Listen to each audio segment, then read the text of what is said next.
Yeah, welcome. So, it's 7 a.m. in the morning, time to get up. My mobile phone rings, and just in this moment, I reach out to it, and my dear friend Zalando sends me a message. Wonderful morning, Rob. I just checked your calendar, you have 3 meetings today, and you have a talk at Slush. So I'm going to suggest that we dress you up a little bit more than we usually do. So you're going to wear your dark chinos from Topshop. You're going to wear the shirt from Philippa K that we just have sent you last week. And in terms of shoes, you're going to wear the dark shoes from Tots, but please the dark ones. And don't forget to put on your Barber jacket, because we checked the weather forecast. It's going to rain tonight in Helsinki. If all this would already exist, I would certainly be better dressed than I am today. So in this kind of service is kind of a service that we as Zalando, as an example, we as Zalando, we want to enable to exist in the future. So Zalando is the name of the company I co-founded. We sell fashion and shoes. We're active in Europe, in 50 countries in Europe. We're as young as a schoolboy, so we just recently had our 7th birthday. But for a schoolboy, we're already quite big, I have to admit. So we're doing roughly 3 billion euro in revenues, which is the same revenues as the entire state of the Maldives, which I find kind of cool. And we have about 60 million customers. So we help 3 times more the population of Finland to get dressed every single year. And we have about 9,000 people that work with us, mostly in Germany. But we're a European company. We have as well a very decent tech hub that we just opened here in Helsinki. So this is Zalando. But the most important thing about Zalando is that we just have started to rethink completely our business, to rethink from being a fashion retail company now to become a fashion technology company. So why do we do this? It all started back in China. So I was invited by an investor to China to look into business opportunities in China. And what I found out in China was a completely different kind of ecosystem that exists in China. So a lot more, one moment. So a lot different interpretation of how an ecosystem of commerce can look like. So I had about 3 days.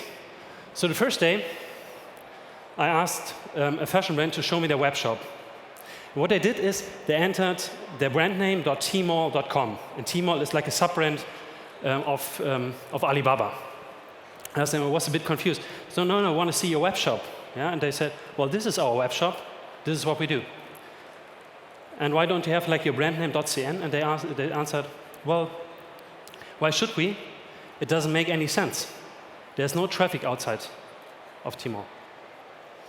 So then the second day, I learned about how deeply connected the offline and the online world is in China.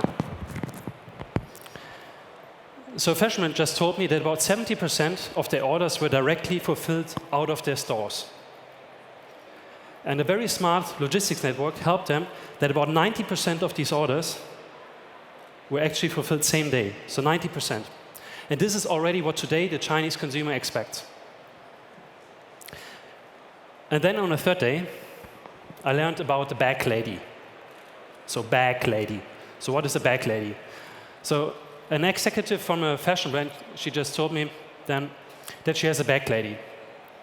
And I asked her, what is a bag lady doing for you? And she said, well, she's connected to a bag lady through WeChat, which is like the Chinese version of WhatsApp or Messenger. And she said her bag lady frequently sends her some bags, and when she likes it, she just purchases it directly on WeChat in the instant messaging. And she gets it delivered within 3 hours. And I asked her, well, and why does this bag lady send you these bags? She said, well, she gets a commission for this in instant messaging. So there's no commerce, no retail, just instant messaging. So the interesting thing about China is, if we sum it up, like all these players are so much more connected. It's extremely connected, like the Tmall's, instant messaging, the retailers, the delivery guys so much more connected. And with this connectivity, the Chinese ecosystem is just enabled to deliver a lot more superior experiences than anything that we see here in Europe. So on my 4th day, I decided to hurry back to cozy Europe, which is a lot more easier. So no more dreams about China. Yeah? Focusing on our homework that we had to do. So what did we do then? First of all, we prepared Zalando to go public. So then we listed Zalando on our baby in the German Stock Exchange in October 2014, which was a massive day. It was actually one of the biggest tech IPOs that Europe has seen for decades. And literally the next day, we started thinking about what's like the future of commerce here in Europe. What's our role in there? What can we learn from China? And so what we did actually is we literally gathered the 25 of our most senior executives and deeply discussed how is the European commerce going to look like. And we had like very long and heated discussions. About 2 months, we discussed what's going to happen. So every second night. And then by Christmas last year, we were very sure that pretty much what happens there in China will as well happen here in Europe at one point in time, because it just makes more sense. It's a lot more seamless for consumers.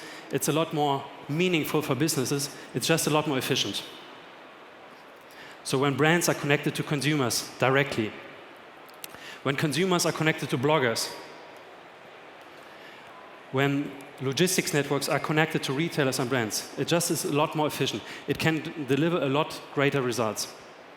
So we, Zalando, we take on the challenge of creating all this, of taking our home base, of being the biggest fashion retail company in Europe, of now becoming a fashion technology company that enables an operating system in order to make this happen, to make this transformation happen, to be the intersection between fashion and people. So to be the point of connection where retailers, where brands, where consumers can connect with.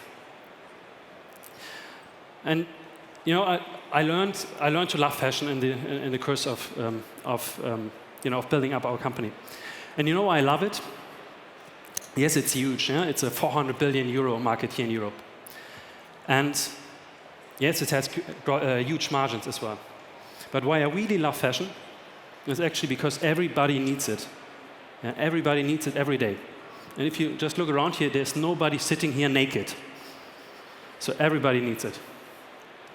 And I take a bet with you, we would meet again in 10 years. I'm not sure if you still have a car or still have a mobile phone, but I'm pretty sure you still won't be naked. And we as Zalando, we will have had a major impact of how different you will get to fashion in the next 10 years. Because this one, I'm very sure, everything that will be around fashion will have to be completely changed. The way of how you got it, what you wear, where you paid it, will be completely different. And we as Zalando, we would have a major impact in having this transformation being developed in the next 10 years. So what do we actually mean with an operating system? Let me dive into giving you like a small example. So imagine you're surfing on Instagram and you see like this nice, you're tapping on Pharrell's profile and you see these nice little sneakers, like the yellow ones. And you instantly think, that might be very, very cool to have these.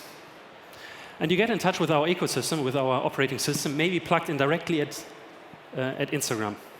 And we can tell you, it's a super color, superstar sneaker from Adidas, and it costs about 100 euro. And you say, wow, that's cool, but yellow is not really my color. Do they exist as well in different colors? And we say, obviously they exist in different colors. There are tons of these colors. Here are the colors that the sneaker exists in. And you say, wow, I really love the blue one.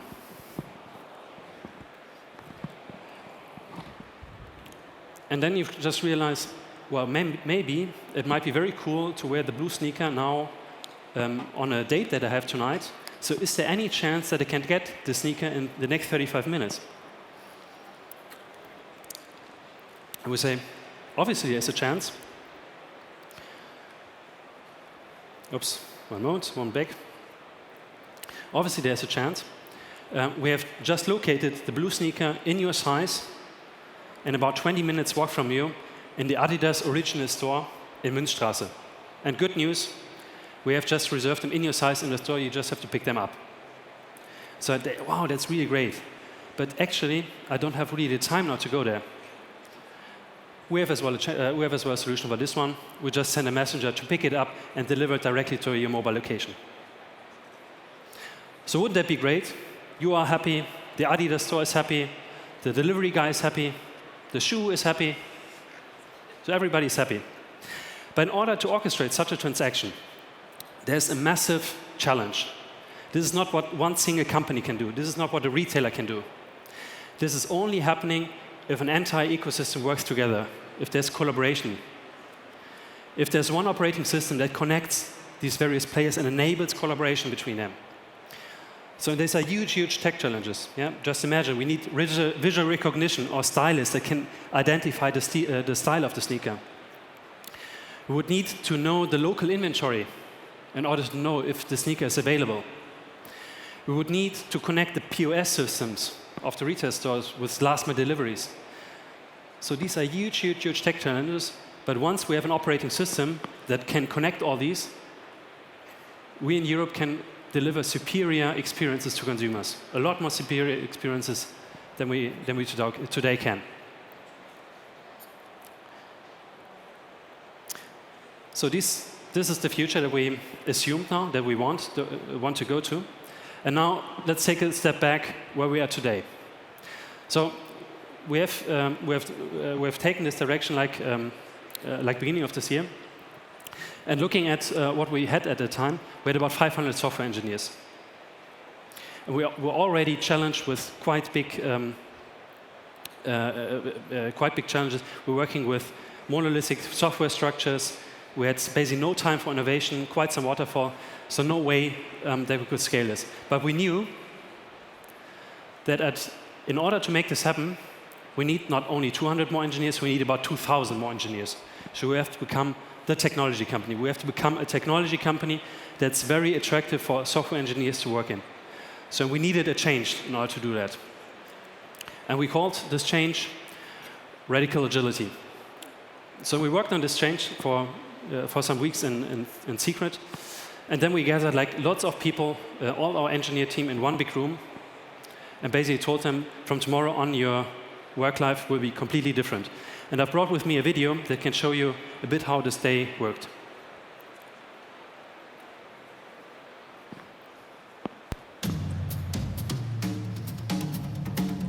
Command and control is over. Autonomous teams, supported by trust and purpose. Now we embrace open platform thinking. And today, we want to introduce you to radical agility. So this was the event.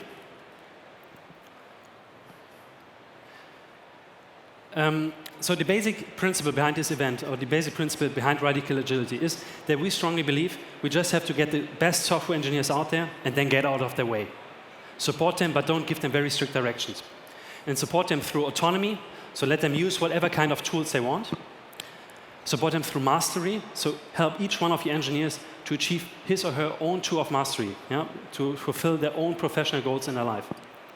And purpose. Give them the purpose of the organization, give them a context of the organization so that they can align their own team purpose and can align their own individual purpose in their daily work. And trust. So give them trust and trust in the engineers that they want the best for the company and always take the right judgment calls. So on a practical level, this day meant that we basically changed everything in one single day. So it was a very, very risky day as well for us, yeah? Because the teams, we just completely changed the teams. Everybody had a new leader. But what at the end, what we saw then, what were the effects? They were just great. Yeah? So the motivation increased dramatically, the output increased dramatically, and in terms of applications, we went from having 200 applications in software engineering beginning of this year, now to about 1,000 that we get every single month. And we only hire 4 to 5% of these, so the quality of engineering is very, very high.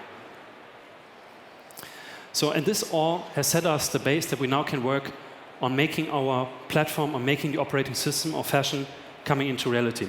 So in just a couple of examples, so we're working on local delivery pilots in Berlin. So this is my co-founder David and myself delivering packages a couple of weeks ago in Berlin.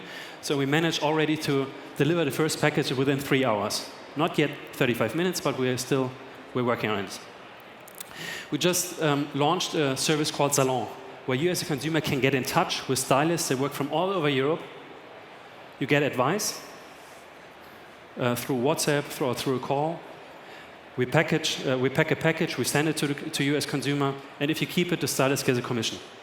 And there are tons of more of these examples that we now will launch out in the next couple of weeks and months.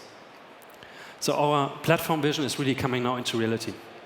And obviously we know that is a huge challenge that we just assumed, from being a retail company now to becoming a technology company.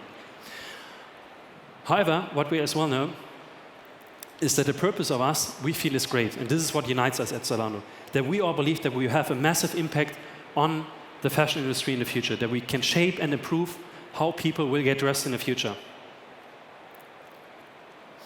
And it's a big challenge, and but as well what we know is all challenges that we've put ourselves in the past, we have mastered.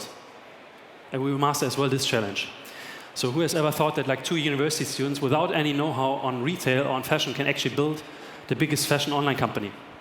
Or who has ever thought that our first logistics center, which looked like this in our first office, a couple of years later turns into a semi-automated biggest B2C warehouse in Europe? But what we know as well is that this challenge that we now have in front of us is this challenge that we as a company we cannot solve it alone. So we need lots of partners.